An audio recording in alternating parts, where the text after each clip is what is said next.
Baik, acara berikut barangkali sesuai dengan permintaan panitia, kita mau mendengar sanggahan atau komentar atau penjelasan barangkali dari pihak Kristen. Dialog seperti ini adalah sangat berguna. Bagaimanapun juga kita sedang mencari kebenaran yang hakiki. Dan saya percaya karena semesta alam ini diciptakan oleh satu pribadi. Dan dia akan bermuara juga kepada satu pribadi. Tetapi oleh karena kita itu masih hidup di dalam dunia ini. Dan kita di tengah-tengah yang pelbagai macam suku bangsa, etnis, agama, kepercayaan. Dan terutama di Indonesia yang pluralisme. Saya menilainya ini suatu anugerah Tuhan, bukan untuk dipertentangkan.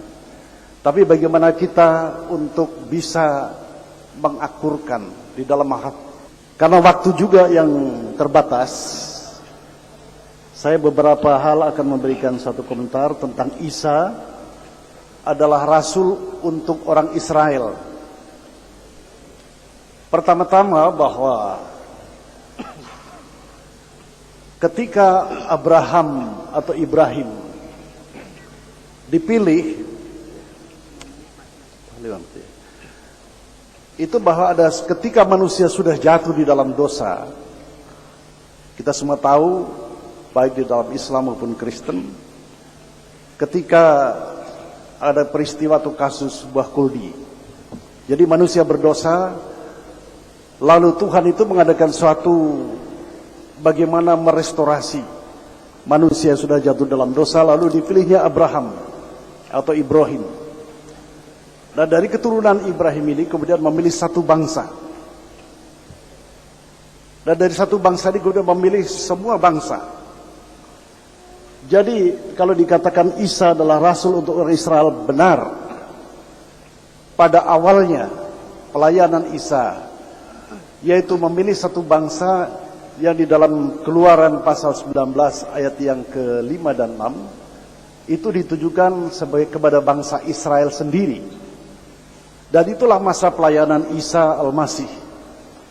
Tetapi sejenak sebelum Yesus naik ke surga setelah mengalami dalam iman kami kematian dan kebangkitan serta kenaikannya, di dalam Injil Matius pasal 28 ayat 19-20 itu adalah diperintahkan, pergilah.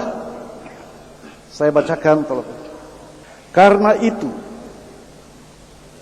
jadikanlah semua bangsa muridku, dan baptislah mereka dalam nama Bapa dan Anak dan Roh Kudus, dan ajarlah mereka melakukan segala sesuatu yang telah kuperintahkan kepadamu, dan ketahuilah aku menyertai kamu senantiasa sampai kepada akhir zaman. Kemudian visi pelayanan hanya untuk orang Israel, itu memang ditulis dalam Keluaran pasal 19 ayat yang ke-5 dan ke-6, yang berbunyi sebagai berikut. Jadi sekarang, jika kamu sungguh-sungguh mendengarkan firman-Ku dan berpegang pada perjanjian-Ku, maka kamu akan menjadi harta kesayangan-Ku sendiri dari antara segala bangsa, sebab Akulah yang empunya seluruh bumi. Kamu akan menjadi bagiku kerajaan imam dan bangsa yang kudus. Inilah semua firman yang harus kau katakan kepada orang Israel. Jadi pada masa pelayanan Isa itu hanya terbatas kepada orang Israel pada masa hidupnya. Tetapi menjelang kenaikannya ke surga, ada perintah pergilah ke semua bangsa. Nah, kita tahu bahwa temperamen Israel itulah suatu bangsa yang keras kepala. Dia tidak melaksanakan amanah daripada Tuhan. Jadi kepada orang-orang Israel itu, maka mandat yang diberikan kepadanya itu kemudian dipindahkan kepada orang-orang yang percaya kepada Yesus Kristus, sebagaimana tertulis dalam 1 Petrus pasal 2 ayat yang ke-9 dan yang ke-10.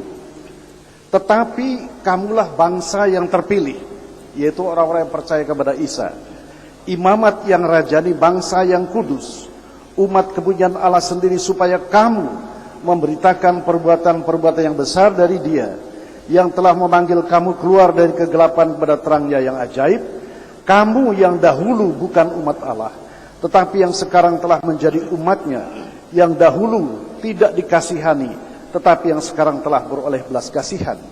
Jadi ini mandat ini, berkat ini adalah ditujukan kepada semua orang yang percaya, karena Israel gagal untuk mengemban amanat Allah ini.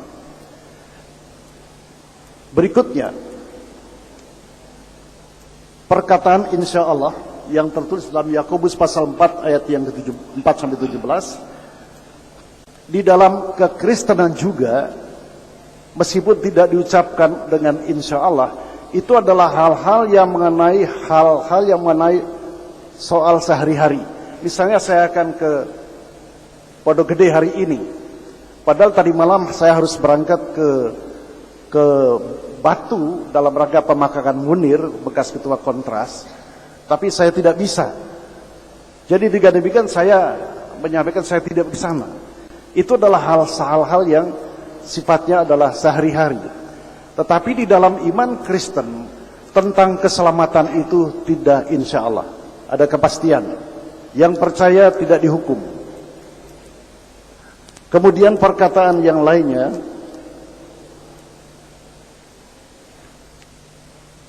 yang berikutnya ialah tentang pornografi dalam Alkitab, sebagaimana digambarkan tentang konteks Daud dengan Batseba. Jadi semua hal-hal yang mengandung soal dosa memang banyak tertulis di dalam Alkitab.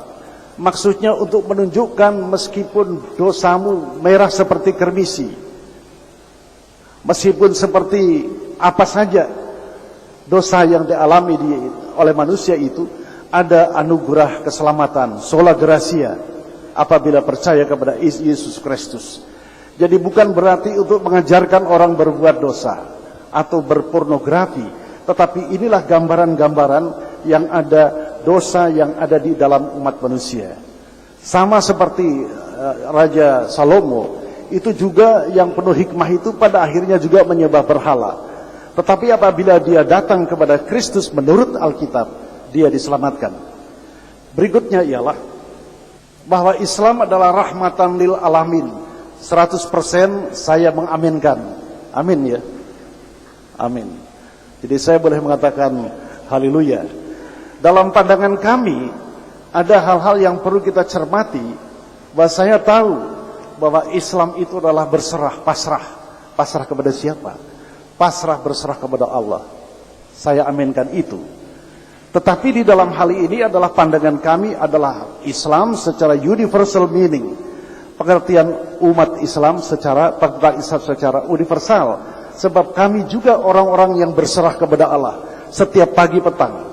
Mau berangkat ke sini kami berserah, mau tidur berserah. Itulah secara universal. Tetapi ada hal-hal yang sifatnya institusional, yaitu institusi atau lembaga atau agama. Nah, disinilah kita yang membedakannya. Namun demikian, perbedaan ini adalah perbedaan yang tidak perlu diperhadapkan, tapi kita sedang mencari satu keselarasan, satu kesimpulan yang sama. Jadi berikutnya yang dari Pak Samsul, celakalah besar orang-orang yang menulis Alkitab dengan tangan mereka sendiri. Dalam pemahaman Kristen, Alkitab itu adalah written by the inspirations of the Holy Spirit. Ditulis di dalam ilham roh. Apa buktinya bahwa Alkitab Perjanjian Lama dan Perjanjian Baru itu ditulis di dalam ilham roh? Di dalam Perjanjian Lama dari Kejadian sampai Maleakhi itu adalah pengharapan kedatangan Sang Mesias. Tetapi orang-orang Israel itu tidak tahu bahwa Mesias sudah datang. Dalam pemahaman kami telah Yesus Kristus. Di dalam Perjanjian Baru, orang-orang Kristen mengharapkan, menantikan datangnya Yesus yang kedua kali.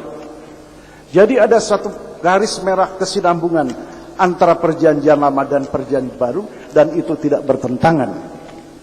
Inilah tentang celakalah. Jadi pemahaman kami, Alkitab adalah ditulis di dalam ilham roh. Ya. Oke, saya kira terima kasih.